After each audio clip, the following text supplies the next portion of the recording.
มืดเลยแถวนี้น่ะนี่คนกระทะขึ้นรถเมล์เห็นบ่พี่น้องนี่มึงแซงตารถเอาเด้อเนี่ย อยู่ต่างประเทศเบิ่งพี่น้องห้าข้ามนะเพิ่นเนี่ยเราไปละโอ้เสียวเด้พี่น้องเลยไปไหมไปย่อมโอ้โหน้องเลยเจียวเล่นกูด่าเอาจังไหนล่ะนี่พี่น้องเอ้ย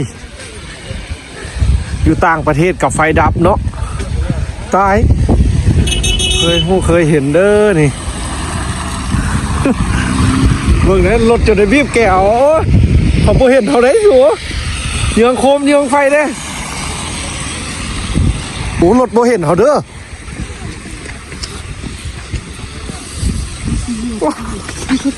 เซ็ตพี่น้องเลยไฟดับอยู่ต่างประเทศก็ได้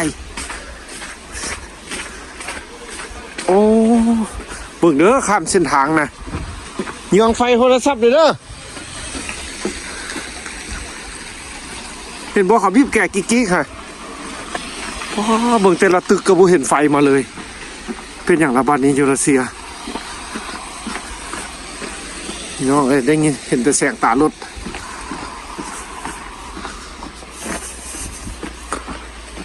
ย่างกลับบ้านนี่น้องเลย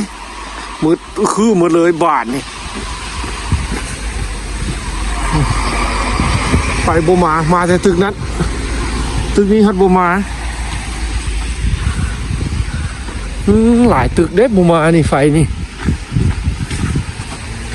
เห็นแต่แสงตารถพี่น้องเลยมันทางก็บ่เห็นหุ่งเลยข้ามทางระวังสุดสุดนั้นทันเห็นมาเลยเห็นว่าคนข้ามทางพี่น้องไฟบ่มาเด้เสียไป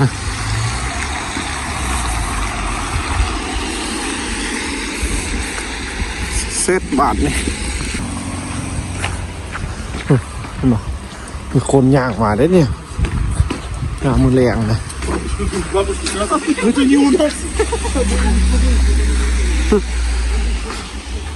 เห็นหุ่งใครก็ได้อยู่ในโรงเรียนเฮาฮัดมาได้พี่น้องอยู่ในเมืองฮัดบ่มาไฟนะออกมาแล้วมือตึกเลยพี่น้องเลยจังไหนล่ะสิได้กินข้าวแรงอยู่ว่าบาทนี่เนี่ยมือหิวข้าวพี่น้องสิทายให้เบิ่งเด้อยังมีแบบนี้บ้านเพิ่นก็ได้ไฟดับนะมืดสิเลยเด้อเอาแบบสุดๆเลยพี่น้องคือว่ายังมีคือกันเด้ออยู่ต่างประเทศก็ได้พี่น้องเลยไฟดับนั่นนี่มันทางมืดปึ๊กเลยนี่เห็นแต่แสงตารถพี่น้องข้ามทางระวังสุดแนวนี้นะพระเจ้าบ่เห็นได้พี่น้องเลยนี่อยู่คิวรถเมย์ก็มืดตึบป้าตึกแถวนี้บ่มามืดตึกเลยมืดเลยแถวนี้นะนี่คนกระทะขึ้นรถเมย์เห็นบ่พี่น้องนี่มึงแสงตารถเอาเด้อเนี่ย อยู่ต่างประเทศพี่น้องเลยไฟดับเป็นพี่น้องเมื่อแม่คนย่างบักหลายได้นี่ ต่ำกันแท้ได้กันโว้ยใครแต่พอดีเป็นหัวแรงพี่น้องเลย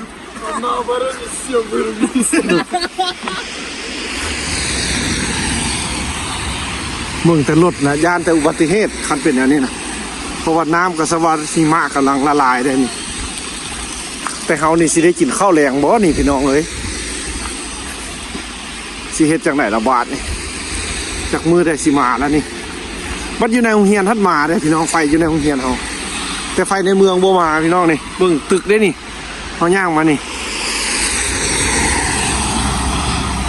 ตึกเป็นเฮือนมดเลยเห็นแต่ไฟแดงๆแล้วมันทางเส้นทางเราพี่น้องเลยเอาเมื่อเฮือนก่อนไปฮอดเฮือนเบิ่งก่อนเฮือนเฮาสิมาบ่มาพี่น้องเลย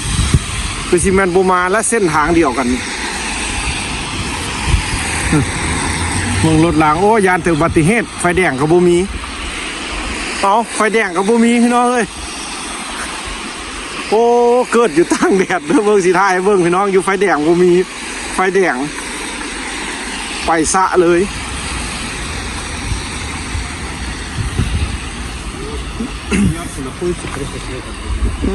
พี่น้องนี่เบิ่งไว้ไฟแดงข้างหน้ารถรัสเซียแห้งแล่นไหวพี่น้องเลยสิข้ามทางจะได้หรือบ่ได้นะพูดนะโอ้บ้านเฮินกระบุยไฟสุกเสริญเนาะหน้าที่ไฟดับกันหน้าที่จะมีไฟอยู่อันสี่แยกบ่มีอย่างใครได้เนาะรถทดบอกหลายแล่นบอกไหวๆนี่เบิ่งพี่น้องสี่แยกหน้าเฮือนเขาบ่มีไฟแดงพูดนะรถ10 ล้อไปโอ้รูๆเลยแหละพูดหรอ พี่น้องรัสเซียพี่น้องไฟดับเขาก็มาอยู่นี่เขาก็มีเครื่องแรกเด้อนี่เด้อเขาก็เห็นบ่มีไฟแดงอีหลีเลยพี่น้องเลยนี่เอาเราสิข้ามทางจะไหนเบิ้งโอ้ย่างข้ามเลยอ๋อรถบอกหลายกันนี่จะได้แล้วนี่พี่น้องโอ้เขาบอกกาข้ามแท้ถ้าบ่มีคนรัสเซียมานี่พูดนะรถนะพูดนะ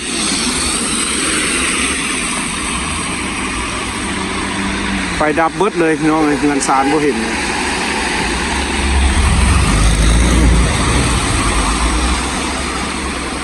บอกกาข้ามพี่น้องเลยถ้าคนหลายๆมาก็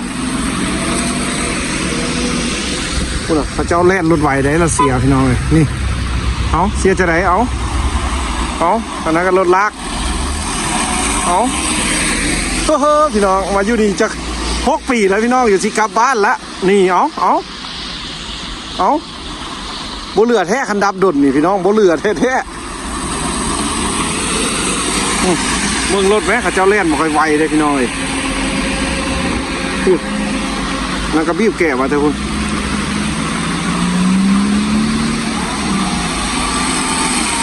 โอ้พี่น้องเลยรัสเซียโอ้มาเป็นบ้อนอยู่ทางนั้นมาได้มาเนี่ยอยู่พุ่นมาอยู่นี่บูมาเห็นพี่น้องเลยแถวเงินเขาบูมาร้อยเลยเอาคนรัสเซียมาละพี่น้องถ้าข้ามเพิ่นป้าเขาก็บ่เคยเห็นเลยนี่พี่น้องแนวนี้เนี่ยคนเริ่มมาโฮมกันละถ้าข้ามพร้อมกัน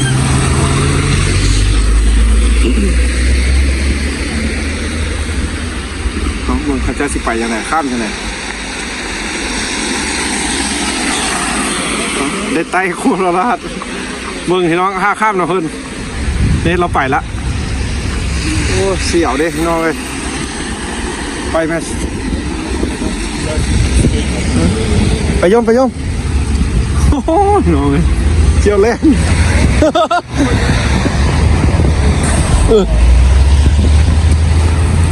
ข้ามเลยน้องเลยไปดับบ้านเห็นน้องเลยเสียไปแดงหน้าเฮือนเราได้นี่พี่น้องมาเป็นบองบอนเส้นทางเมืองออกเมืองพุ่นมาแต่ในเมืองโบมาพี่น้องเลยนี่เส้นเข้าในเมืองได้นี่เส้นทางเข้าในเมืองพี่น้องไฟโบมา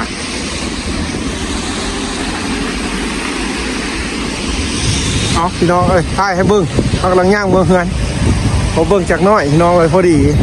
ก็บ่เคยเห็นคือกันเฮาก็ได้พี่น้องแต่หากยานแต่เกิดอุบัติเหตุเด้อเพราะว่ารถยูรัสเซียเขาเจ้าแล่นไหวได้อีกหนึ่งก็หิมะละลายเห็นบ่น้ำเมือกสิอากาศเย็นอีกน้อยหนึ่งแล้วมันจะเป็นน้ำแข็งพี่น้องเลยเส้นทางมืดสุดๆเลยบ้านเนี่ย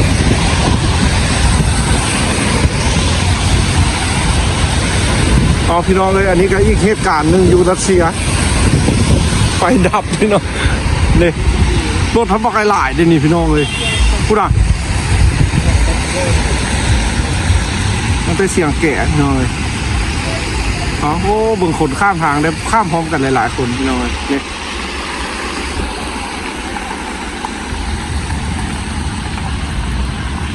เอามาอยู่นี่ก็ 6 ปีแล้วพี่น้องเขาก็เห็นเด้อนี่นะห้านกระปิดสิไปซื้อจังไหนบาทนี่โจ้ยบ่ได้กินข้าวแท้พี่น้องเลยสิไปห้านที่ว่าสันห้านปิดซ้ำดิ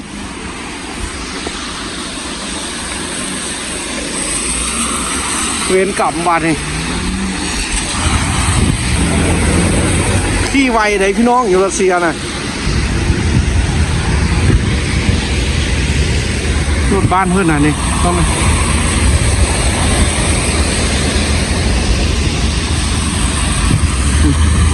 เมืองคนข้ามทางบ่ได้เลยมันบ่เห็นทางเลยพี่น้อง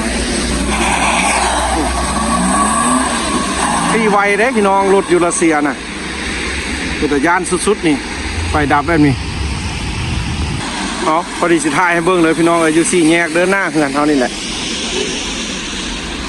จะถ่ายให้เบิ่งพี่น้องเฮาก็บ่เคยเห็นเอามาอยู่นี่ต่อ6 ปีบ่เห็นไฟดับจักเทื่อดับซ้ำดับยามกลางคืนพี่น้องเอาเฮ้ยคอยเด้อสลวดออกมาเลย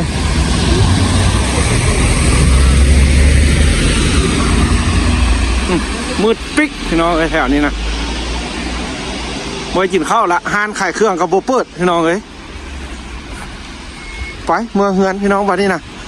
เอาพี่น้องสำหรับมื้อนี้เด้ออยู่รัสเซียวันที่14พี่น้องเดือน3เดือนมีนาคมพี่น้องวันที่14เดือน3เดือนมีนาพี่น้องนี่ก็เป็นอีกมื้ออยู่รัสเซียที่ไฟดับพี่น้องเงินเขาก็มืดตึบเลยนี่ตึกเงินเขาได้นี่พี่น้องไว้กินข้าวแล้วมื้อนี้นะไปซอกซื้อข้าวจี้กันฮานบุกเปิดอีกเอาตำรวจมาแล้วที่หันเสียงแวกๆมา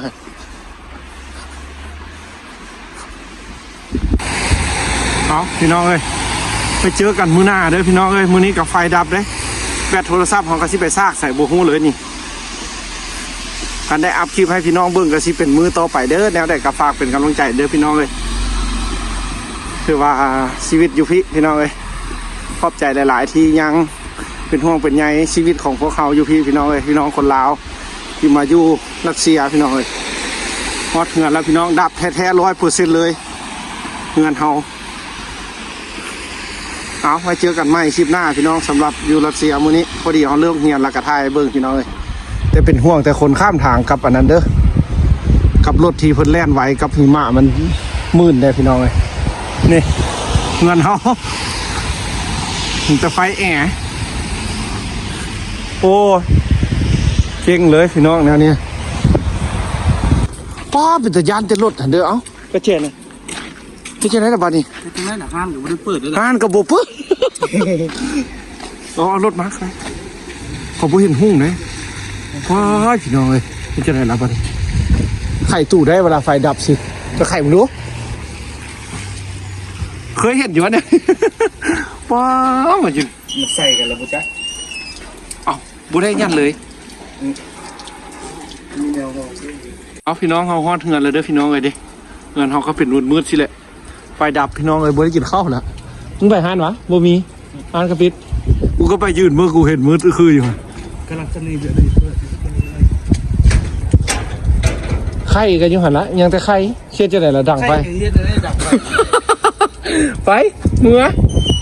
เนื้อไฟได้ไหมมืดดีนะเข้าอะไรได้นี่ต่ำกันได้ตาย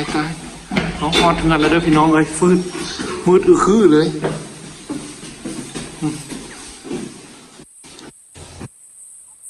ฮอดละน้องมืดเจอกันมือหน้าเด้อพี่น้องสิอยู่จังไหนบูบาดนี่นะบ่เคยเห็นเด้อไฟดับอยู่ต่างประเทศนี่โรแมนติกชิกินจะได้ล่ะโอ้มีปลาบูตัวนึงอยู่ในป่าเมื่อคืนนี้ได้มากับกันนั่นเลยโรแมนติกก็ได้เนาะโอ้ต่างประเทศไฟดับพี่น้องเปล่าเทียนมาได้ใส่ละฮะ